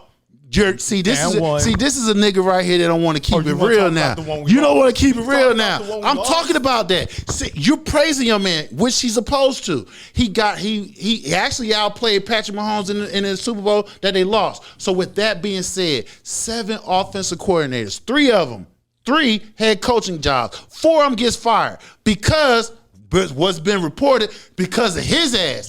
Because of his ass. And that's why they traded AJ. That's why they traded AJ for his ass. 2 Super Bowl appearances to your man. And he's still on the hot seat, though. And he's still on the hot seat, though. And he's still on the hot seat, so. No, he's not. Okay. You're not. That's the difference. See, the difference is when you are, let me school you about Cowboy players. When you become Jerry's favorite player, Cowboy player, man, ain't shit that can be happening to you. Look at Tony Romo. It's the same thing, bro. Expectations. Nah, expectations. That was so expectations. I'm telling you what's up. Because one of them years he was hurt. One of those years he got hurt, broken ankle. Last year he put up MVP numbers. He didn't have a fucking defense. And didn't make the playoffs. He didn't have a defense. What I just said. Didn't have a defense. Your man is on the hot seat. And it's been reported. Joe Burrow don't ever have a defense. He in the playoffs. I mean, who? Joe Burrow don't ever have a defense. Nigga, they wasn't no fucking playoffs last year. But he's been there. He can't even stay on the fucking field. Joe Burrow's get hurt. They ain't been to the Super Bowl since his rookie year. Defense. And I said that they ain't been. First of all, the Bengals haven't been to playoffs in 2 years straight. 2 years in a row. They didn't go last year. And the year before they didn't do that. The year before that. He's been hurt. Joe Burrow has been hurt the past 2 seasons. Because that's the thing they talking about his ass. How him staying healthy so they don't have to play from our team. Your team. I'm telling you, right. But your man is on a hot seat. That's facts. It's been reported. He's on a hot seat. So if Dak don't make it's the not me, bro. Hey, seat? Listen, don't get mad at the messenger. I asked you a question. He's not. If Dak don't make the playoffs, he's not on the hot seat. He's not. I'm telling you he's not. Expectations. I'm telling you he's not. Jerry paid him a lot of money. Exactly. To be average. No, to be mad. Call it what you want to call it. Call it what you want to call it. For your man to have the numbers and the accolades he got and he's still on the hot seat, that tell you something. Tells you what? That tell you something. He's not on the hot seat. Yes, he is. Because you said so? It's not because I said so, brother. I told you it's been reported. All summer they've been reported. I just gave you the tea leaves when they traded AJ. The reason why they traded AJ to accommodate him. You reported it, bro. You reported it. No, I did. NFL, all the NFL pundits, all the and the reporter and the report. What's her name? Oh, yeah. What's my man? Hold on. Pal Sal Antonio. He's the Eagle reporter. He's reporting the shit. What we talking about? That's your Eagle reporter. If Sal Palantonio is sitting there saying Hurst is on the damn hot seat because of offensive, they bring in a new offensive coordinator. So what's the hot seat? The hot seat. What is it? Don't get to the Super Bowl. No. Don't get to the Super Bowl. You sound crazy. No, you sound crazy. So because if we don't get to the Super Bowl, how I sound crazy? Hold on. How do I sound crazy when a man? I'm sitting here answering. How does it sound crazy? No. How does it sound crazy when he been for the last 3 seasons? He been what? 2 Super Bowls, playoffs. Would be like we don't make. Well, I'm sorry. Well, guess what? Sal said the man is on the hot seat, and not only Sal saying what's hot seat? Don't get to the Super Bowl.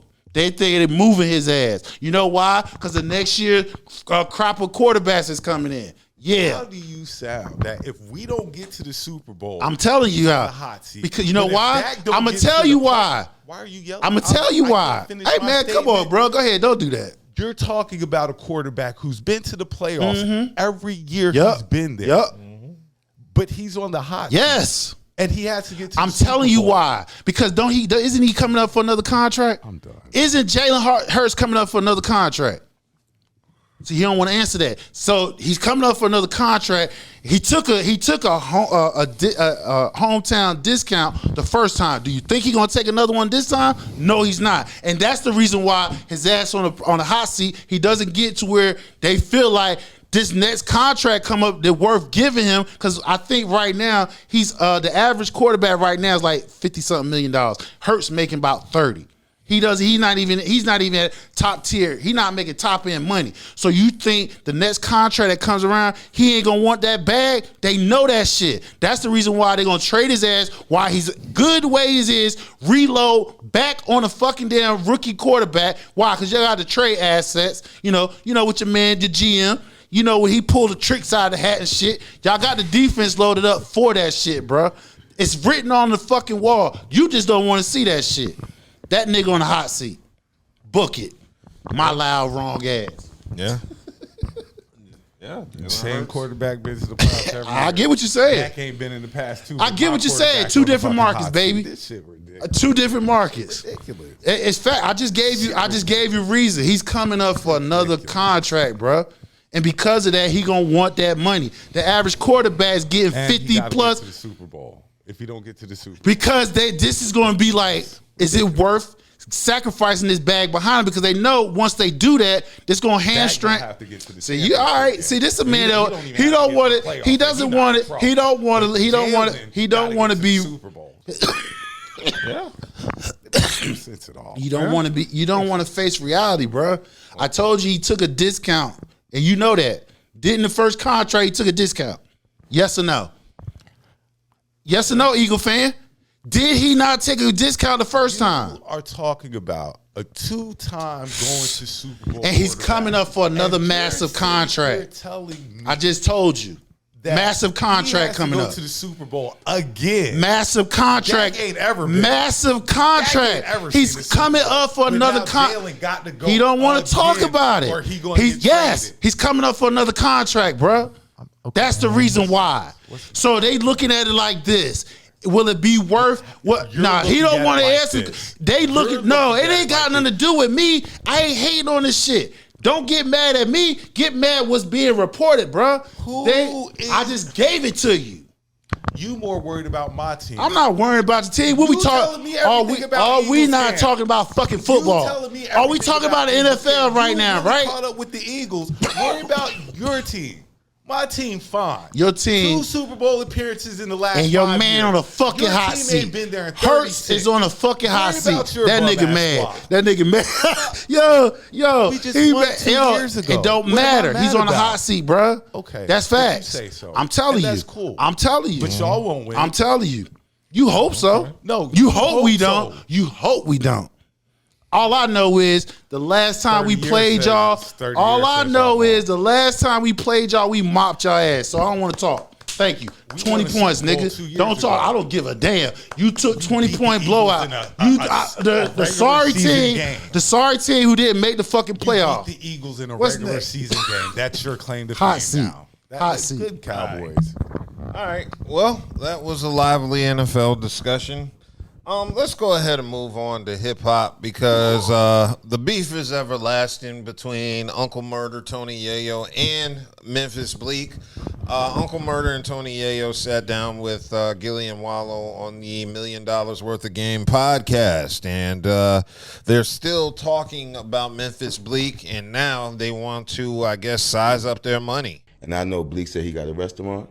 I don't mind. We can do this too. We could go. Let's see what you made last month, and we could show what we made last month, and we could continue to do month for month to see who's making more money as far as that business is concerned. We could go business for business as far as that, right? And we could go Bitcoin for Bitcoin because I got a bunch of those too. So as far as me being back in the hood, that would never happen. And we could show houses too. I got a pool. We could show who houses flyer and all type. We could do that. We could go Bitcoin for Bitcoin. Hold on. We could go Bitcoin for Bitcoin. We could do this.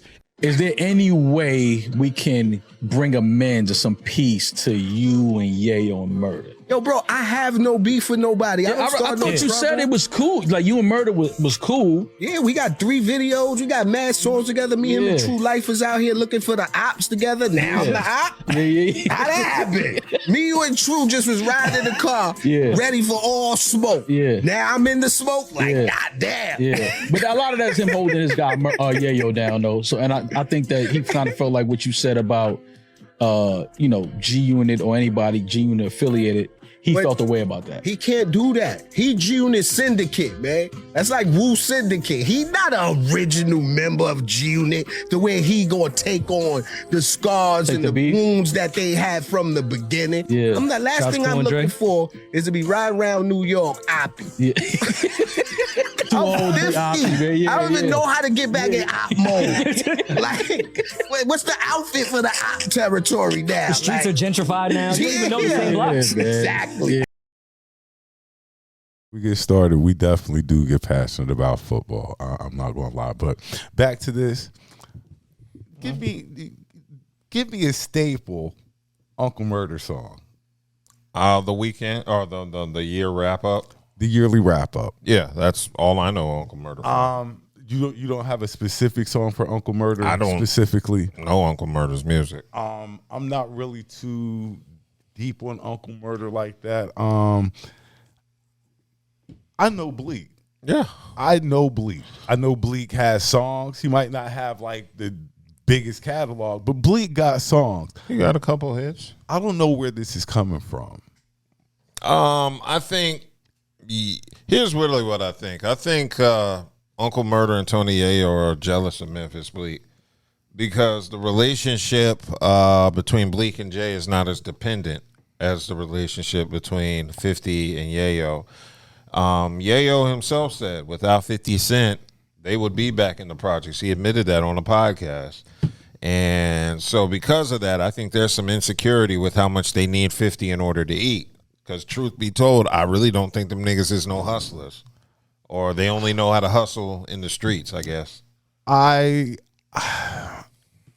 definitely think that they definitely be riding for 50 hard. Yeah. Like they can't do anything without mentioning 50 or anything like that. As for Yayo got a couple of songs I rock with too. I think Yayo kind of gets like a little disrespect, and he got So Seductive. I like So Seductive. I like Pimpin'. I like that one, but I just think like you said, they sound jealous. They do sound like haters at times. Especially when they said comparing Bitcoin. If that's your like number one investment, I wouldn't have brought that up, man. They sound like their feelings are hurt. Yeah, their feelings were hurt. That's the thing about them niggas. They got to be a little more secure, but they also got to understand how it looks to the general public. Yeah, we don't see Bleak. That's why we hear all this. And if your money was like that, would you be getting all mad like that? Like, and maybe it's just me, but if I was good, I wouldn't let anybody get me off my square. And it seems like when they went at Bleak, because I believe they went at Bleak first and stuff like that, talking about him and Hove and stuff like that, which both of them are, I guess, top tier wingmen, like hype man, top tier hype men, like, you know what I'm saying? Both of them. So it's just a strange argument that the people's hype men are beefing. Yeah, but I mean, I think it started off as one comment by Tony Yayo, just said in jest maybe, and then Bleak took it and decided to speak on it, because I'm sure Bleak was addressing not just Tony Yayo, but a lot of people. A lot of people always ask about Bleak. Bleak has always been called the designated blunt roller for Jay-Z.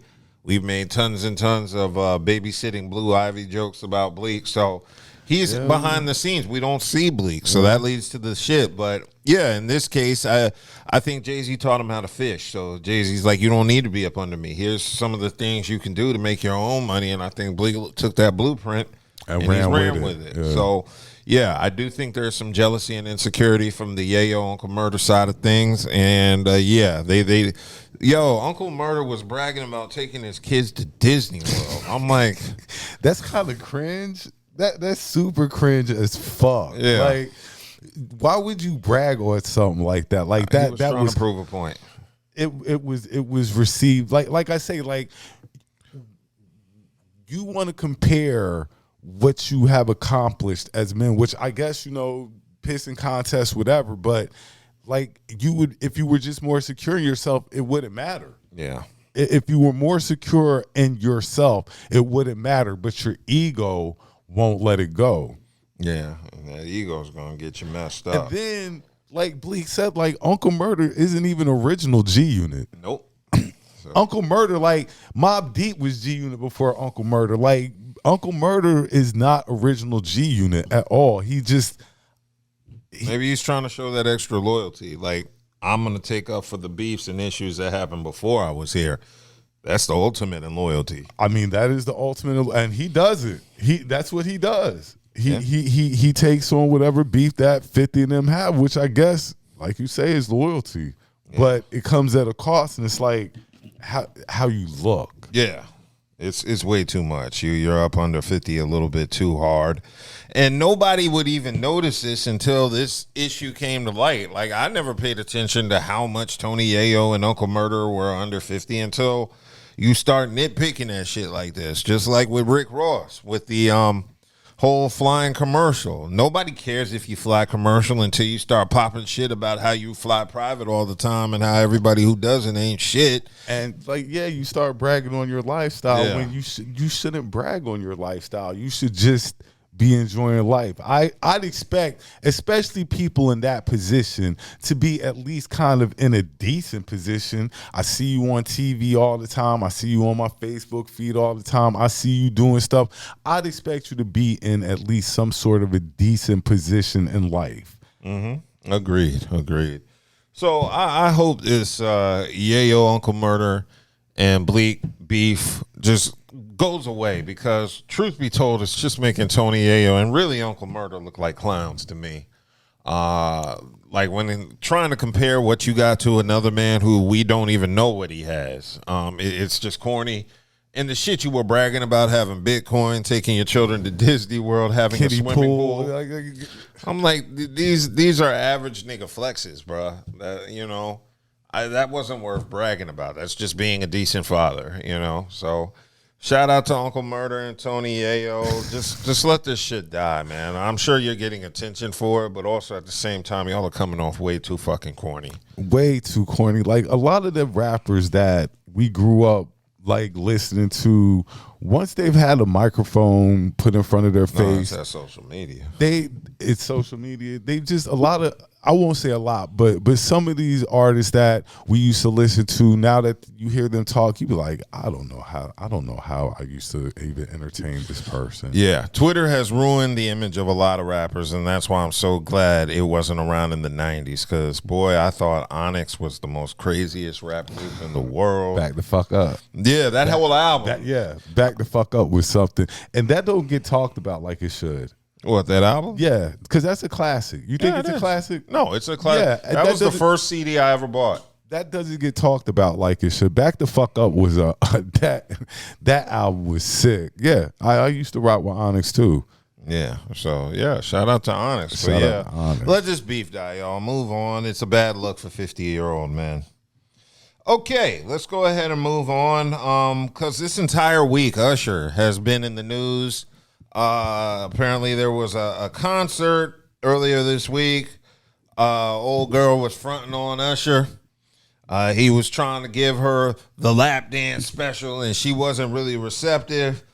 We saw old girl crashing out on Twitter and interviews in TMZ. She was just basically letting people know she wanted Chris Brown. To me, that was some sucker shit, and she was probably doing it just to get attention. But anyway, Alabama came, which was, I believe, a day or two ago, and that woman had to make up for what the other girl did, because she damn sure put it on Usher. Did you see that Alabama one? Usher was shocked. Yeah, I was surprised. That old girl must have had some sort of protective coating on her skin to get all close on Usher like that. Yeah, because old girl, she didn't want that B2K from that bump, bump, bump. You know, so there were rumors about Usher, and that's why old girl was fronting. But I think she was just fronting for the attention. Yeah, she knew that instead of compromising to the situation and, you know, kind of being standoffish to the situation would definitely draw more attention, because now everybody's looking you up. Everybody's looking to see who you are. Now, this is the girl who turned down Usher, kind of, and stuff like that. So, yeah, I think it was more for the clout than anything else. But that was corny, because you can get attention, but what is that attention going to parlay to outside of maybe an OnlyFans? I don't see brands hiring her for fronting on Usher. That might burn a bridge with Usher. I mean, you're right, but look, any publicity in these days is said to be good publicity, and it's a lot of publicity too, because everybody's seen it. Yeah, you see what I'm saying? So it's no telling how people turn things into a money-making venture for them. You know what I'm saying? So she fronted on a multi-millionaire just for some likes, and maybe if she does have an OnlyFans, she'll get a couple of dollars. Like $4 per person. Hey, make that money, honey. Make that money. Old girl was cute, but she wasn't cute enough to do that.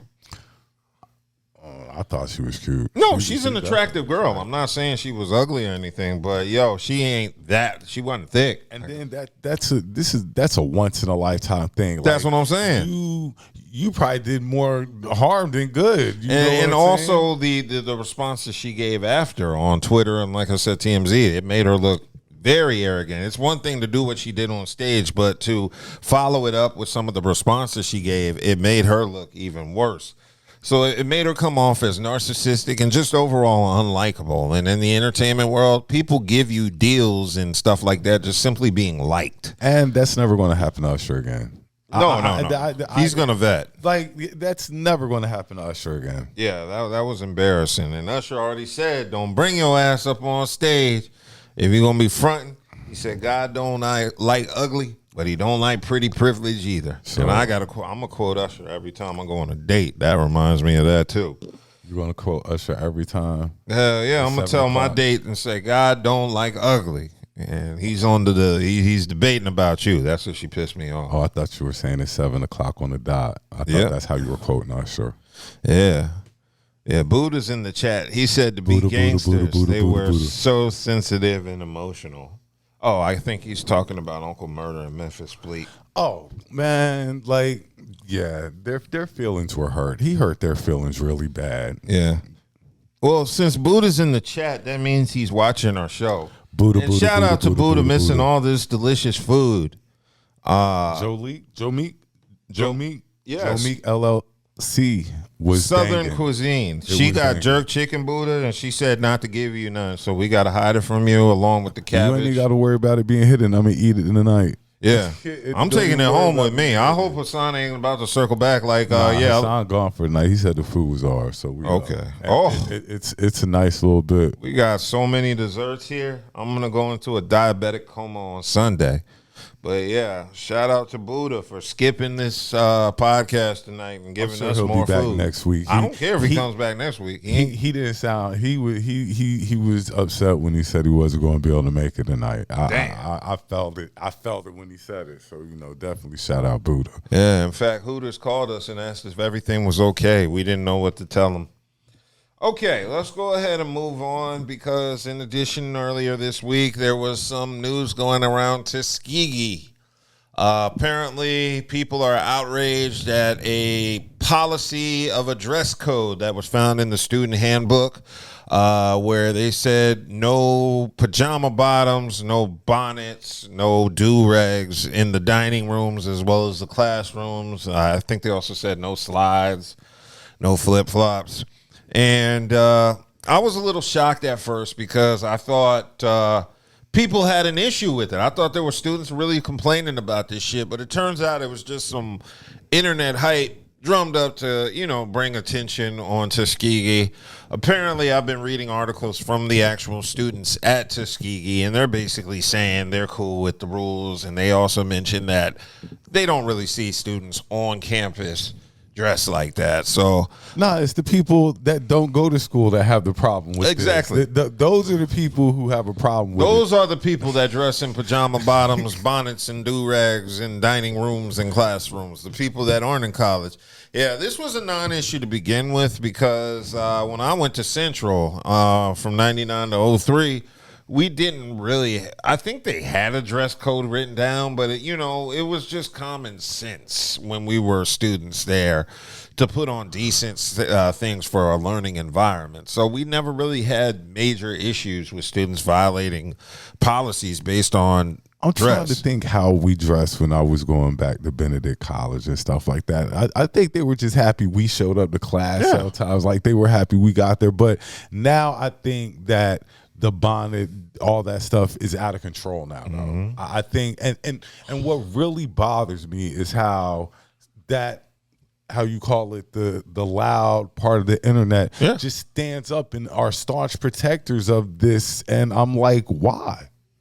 Why do you not want to show your best self? Yeah.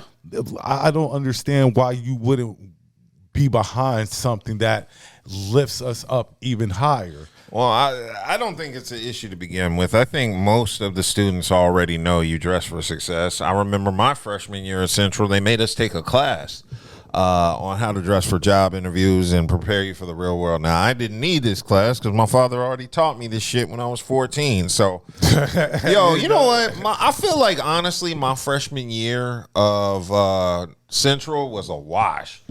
Everything they taught me my freshman year, I had already learned in high school. And at the time, my public was one of the top 10 counties in the nation for public school, Montgomery County, in the 90s. So all the shit they taught me my freshman year from English class was stuff I'd already done in high school. Like the Shakespeare we had to read and all that was stuff I'd already read. So I feel like my freshman year was a wash until I declared a major because that general studies was just stuff they had already taught that I already learned in 10th grade.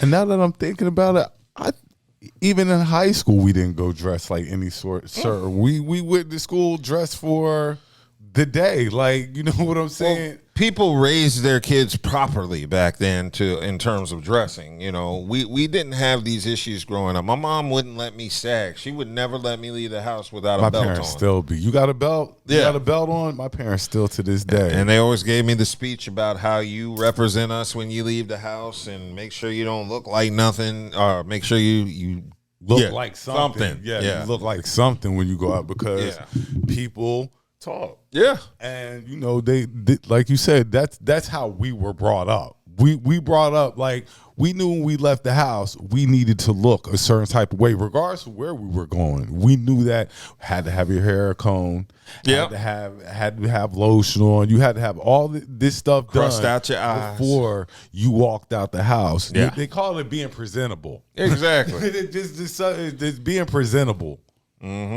So I do see it more now. Just wherever you go, even outside of campus, you go to Walmart, Target, grocery stores. You see women in pajama bottoms. I see it, and to me, that's just stank.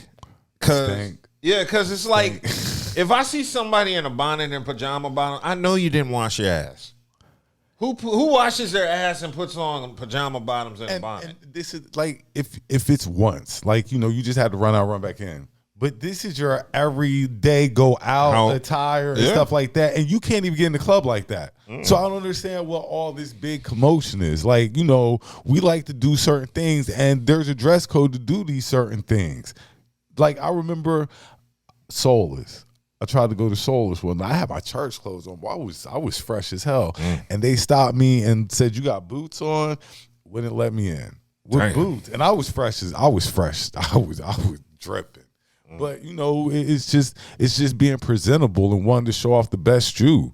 And I think some people have lost that along the way. Like you say, some parents aren't teaching that. You know, some parents need to teach that. You damn right. It's a damn shame what's going on in today's current society.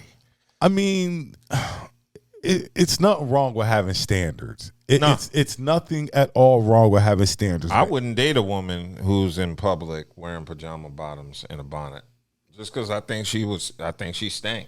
I mean, I could feel you there. Like you don't have enough. You won't put enough time into yourself, your appearance, to show what you really and are. like I said, I just think she ain't washed her ass. I wish a lot of guys don't see it like that. I know. A lot of guys definitely don't see it like that. I definitely would not approach a woman. If I saw a woman out in a bonnet and some pajama bottoms, I'm definitely not approaching her. There's nothing to talk about. And if you see me out in pajama bottoms and a do-rag, I am not to be approached or to be seen at in a romantic light, ladies. I know it's hard, but, that's how they do. So, yeah, I think that's wrong. I think people should. And the crazy part is I'm not saying you got to take much pride in your appearance. Me, I go to the grocery store in sweats and a T-shirt, but that's better than them. I got a confession to make. I've never worn a do-rag. Never? Ever. I think I might have wore it one time for like a fashion statement. I wore a do-rag a couple of times, but they used to give me headaches. Yeah. Like I stopped wearing them. Well, I never had it because I don't need it. I got Mexican hair. So as soon as my shit grow out, it's naturally curly. I don't need to tie it up in a do-rag and maintain waves. Nah, I used to wear a do-rag, and it was good for waves. That they said to put the waves in there. And when I did have hair, my waves were spinning, nigga. They were spinning. I've never. But yeah, it was kind of back in the style. Back, you had a do-rag under the hat and stuff that's what like I'm that. saying. But nah, dude, like I wore maybe once or twice for fashion purposes, like that, the do-rag with the hat over it. That style gone though. Yeah, that style been gone. But outside of that, I never wore it for functioning purposes. I've never slept in a do-rag before. I never had to. Yeah, and the chat is popping. We have Buddha. We have Zavanda. Shout out my man Zavanda on getting married once again. You know what I'm saying? Yeah. Hopefully you and the wife are having a good go at it, man. Very, very, very proud of you. And Buddha mentioned DJ had his 48th day surprise party. Happy birthday to my man Dingle. We're surprised. We didn't know about it. He told me that yesterday, but it kind of slipped my mind. So definitely shout out to my man DJ. Shout out my man Pounds. Shout out Sissy, because I know Sissy probably somewhere watching. She always watches. Shout out Mills.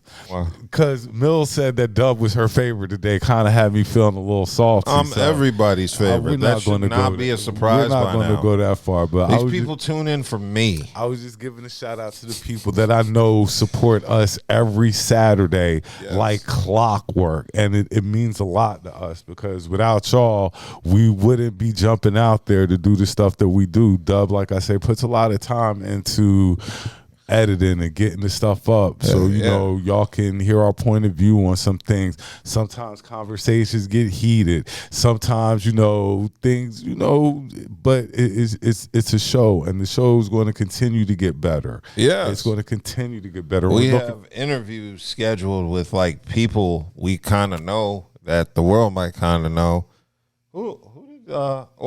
We can't mention. Yeah, we ain't gonna get that out. But and like I say, we're always looking for sponsors. Yeah, we're always looking for people who might want to feed us, so we can review your food on the air, like we did. Oh yeah. Today with these delicious desserts, you got to tilt it a little further. Okay. From who? From Joe Meek. Yes. Joe Meeks, Southern Cuisine and Catering, LLC. Make sure you check out Joe Meeks Southern Cuisine. Follow her on Facebook as well as Instagram. Yeah, so Yes, she is the owner and cook. And the food was amazing. Yeah, like the food was banging. The jerk chicken was phenomenal. We ain't getting no extra sauce on it. I thought I was going to need sauce, but I didn't, because it wasn't dry. That was amazing. I'm a chef myself, so I'm critical of other chefs, and I have no criticism of that food. It was all delicious. And she gave us, what was that? The carrot cake cheesecake? Mm-hmm. Yeah. You better get your slice, because I'm taking that shit home. I'm sure we're getting ready to wrap up, but I just wanted to touch on this 38 thing one more time. Yeah. And I think my biggest problem with the 38 thing with Jada is you've had all this time to yourself, and I haven't heard you make any songs, because at the end of the day, it's about music. He dropped the diss at but you should have had more stuff ready to go about now, because the spotlight's on you. You know what I'm saying? The diss was man. So you should have had something behind that diss ready to go. All you're doing now is just taking up air. He said he wanted to do get on stage, do 3 verses for $500,000, him and Jada. Jada's not taking that up. Jada's not taking up a $500,000. They have $500,000 to bet? Both of them? I ain't counting niggas' money. I don't know what 38 makes. I don't know. 38 was the one who made the proposition. He said 500 stacks. Yeah, see? I don't know, but I just don't. I want to hear songs. I want to hear songs. If you can make hits, because that's what's going to change people's opinions of you in the long run, and that you're on the same tier as Jada, is you can come out and make a couple of hits. Jada just made The Aroma. That's a hit. Yeah. You know what I'm saying? You haven't make a couple of hits. Make people get into you, because I know you're dope. I know 38 dope as hell, but your music needs to speak for you. Not these podcasts, none of this other stuff. You need to get in the booth, drop some dope ass tracks, and it don't gotta be diss tracks. It just gotta be good quality music. That's what we want to hear. Yeah, some hard shit. And that will win over people. This talking and you want to get on stage with Jadakiss for $5, that's not going to win people over. People are always going to love Jadakiss. There is no way that you're going to be able to change people's perception about Jadakiss. It's impossible. Yeah. We've been rocking with Jadakiss for 25 years. Yeah, shit, probably longer than that. We've been rocking with Jadakiss forever. You're not going to be able to change people's perception about him to us. Because that Money, Power, Respect came out, I think, 98. So, yeah, it'll be about 30 years and 2 more years. You're not going to be able to change people's perception. But if you make hot-ass music, we'll like you and we'll love Jada. We'll love you and we'll love Jada. But right now, you're looking real corny. Yeah. You're looking really, really corny. I was hoping 38 would capitalize off it, but to me, the beef itself is just fake as fuck, because it all started when he said he outshined Jada, and Jada don't want to do tracks with him no more. And that was another thing. Like, damn, nigga, did you want to be in a group with him or stuff? He's already in the locks. The reason why I said this is because, you know, we do music. We've listened to music. A lot of times artists don't do tracks over and over again. You know, you get 1 or 2 tracks together, that's it. Hey, you know, appreciate you giving it to me. It's almost like you stalking the dude. Yeah, it's a shame. Yeah. Cool. Well, I don't have any other topics. I don't have anything else to cover. I'm getting ready to go watch the results from SummerSlam tonight and see what happened on that. And if you've been tuning in this long, we appreciate you. Like, share, subscribe, comment. Yeah, make sure you catch that new Spider-Man in theaters or your bootleg Fire Sticks. That next week. What? We'll review it next week. We can. Okay, we'll review the new Spider-Man next week. Yeah. All right. Well, thank y'all for tuning in. It was a good 2 hours and 3 minutes, a little bit shorter than our normal shows, but to be fair, there wasn't shit popping this week like that. So shout out to y'all. Make sure you tune in next week and catch us. Peace. Peace out.